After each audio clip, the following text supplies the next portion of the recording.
সমষ্টিৰ অন্তৰ্গত বদলা টিয়াপাৰাত সংঘটিত হৈছে এক চাঞ্চল্যকৰ হত্যাকাণ্ডৰ ঘটনা। কামৰূপ জিলাৰ চমৰীয়া সমষ্টিৰ টোপামাৰী আৰক্ষী চকীৰ অন্তৰ্গত বদলা টিয়াপাৰা গাঁৱত সংঘটিত হৈছে এক চাঞ্চল্যকৰ হত্যাকাণ্ডৰ ঘটনা। গাঁওখনৰ আব্দুল হকৰ 16 বছৰীয়া পুত্ৰ ৱাহাব আলীক কোনো অচিনাক্ত দুৰ্বৃত্তই নিশা হানি খুচি হত্যা কৰি নিজ গৃহত পেলাই থৈ যোৱাৰ অভিযোগ পৰিয়ালৰ লগতে গাঁওবাসীৰ।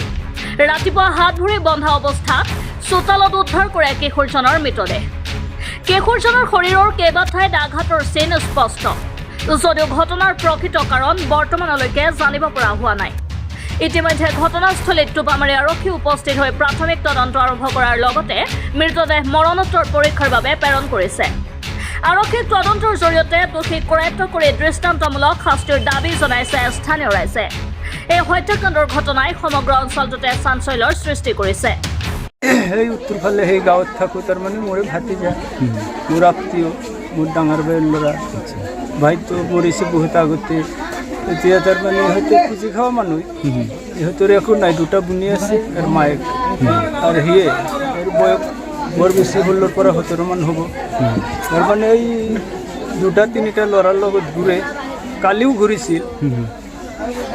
ঘূৰাৰ পাছত পুৱাই মানে খবৰ পাইছে সেই তাহাৰ ঘৰৰে মানুহ 2জন, মাইকী মানুহ, তাৰ মায়েক আৰু তাৰ খুৰীয়েক আহি কিনে চাই গৈছে যে তাতে শুই আছে বুলি ভাবিছে তাহাঁতে।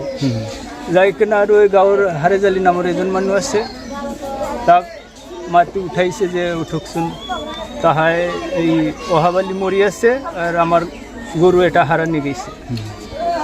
তাৰ পাছত আমি আহি পাইছোঁ, হুলস্থুল শুনি মুন্সীয়ে মোক ফোন কৰিছে। এয়া আহি কি দেখা পালে আপুনি? আহি মানে শুই আছে একদম ডাইৰেক্ট। তুমি মানে ক'ত শুই আছে? এই তাৰ যিটো ঘৰ আছে অহাবালিৰ ঘৰত ৰান্ধা ঘৰ আছে এটা সৰু ঘৰ, তাতে মানে শুই থকাই দেখা পাইছোঁ। শোৱাৰ নিচিনাই হৈ আছে। মানে ক'ত মাটিত পৰি আছে? মাটিত পৰি আছে। হাত ভৰি বন্ধা আছে নেকি?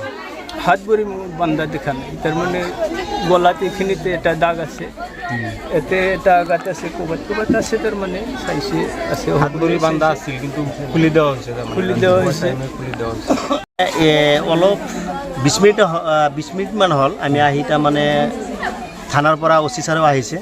অহাৰ পিছত আমি তাৰমানে দেখিবলৈ পালোঁ আৰু শুনিবলৈ পাইছোঁ যে তাৰ হাত ভৰিবলৈ বান্ধা আছিল। দড়ি এডালো তাৰমানে ইয়াত আছে। আমি তাৰমানে দড়ি এডাল তাৰমানে ইয়াত প্ৰত্যক্ষভাৱে ই কৰিলোঁ, দেখিলোঁ। তো তেওঁৰ যিটো স্পৰ্ট আছে, আমি স্পৰ্ট হিচাপে আমি তাৰমানে গম পালোঁ যে এইটো আচলতে আত্মহত্যা নহয়, এইটো তাৰমানে ডাইৰেক্ট কোনোবা দুষ্ট চক্ৰই তাৰমানে এইটো মানে কিবা কাম সংগঠিত কৰিছে। গতিকে এই ক্ষেত্ৰত আমি ৰাজ্যৰ তৰফৰ পৰা তাৰমানে আপোনালোকে ক'ব বিচাৰিছে যে কোনোবাই হত্যা কৰি মানে এনেকৈ পেলাই থৈছে? হয়, তাৰমানে এইটো এটা মানে অনুমান কৰিব পাৰি। এইটো আমাৰ ঘৰতে, তাত আমাৰ চোতালত তাৰমানে পৰি আছিল, ইয়াতেই তাৰমানে আছিল পৰি আছিল। তো সেই হিচাপে তাৰমানে হাত ভৰি তাৰমানে বান্ধা বুলি আঘাত তাৰমানে আমি যিটো তাৰমানে আহি কিনে চালোঁ যে তাৰমানে গলৰ তাৰমানে তলৰ ফালে এটা তাৰমানে আঘাত তাৰমানে দেখিবলৈ পোৱা গৈছে, ব্লাড তাৰমানে ওলাই আছে, এইটো তাৰমানে চিহ্ন আছে। তো আৰু হাত ল'ৰাজনৰ নাম কি? ৱাহাব আলী। দেউতাৰ মাকজনী আছে কিন্তু বহুত দুখীয়া, তাৰ দেউতাক নাই, বহুত দিন আগতে তাৰমানে কৈছে ঢুকাইছে। তো তেওঁৰ মাকে তাৰমানে মানুহৰ ঘৰে ঘৰে তাৰমানে মাগি খায়। তো সেই হিচাপত আমি তাৰমানে ৰাজ্যৰ তৰফৰ পৰা আমি এটা আবেদন জনাইছোঁ চৰকাৰৰ তৰফৰ পৰা যে এইটো যাতে উচিত তদন্ত হয়, আমাৰ এইটো তাৰমানে ন্যায্য যিটো তাৰমানে আপোনাৰ আদালতৰ জৰিয়তে আমি যিখিনি প্ৰাপ্য এইখিনি যাতে পাওঁ, বা ভৱিষ্যতে যাতে তাৰমানে এইটো বিচাৰ চাই ভৱিষ্যতে আৰু এনেধৰণৰ বেয়া কাম সংগঠিত নহয়, তাৰ বাবে আমি আপোনালোকৰ জৰিয়তে আহ্বান জনাইছোঁ। সোণতলীৰ পৰা আবুল হাছামৰ ৰিপৰ্ট, আছাম লোকেল নিউজ।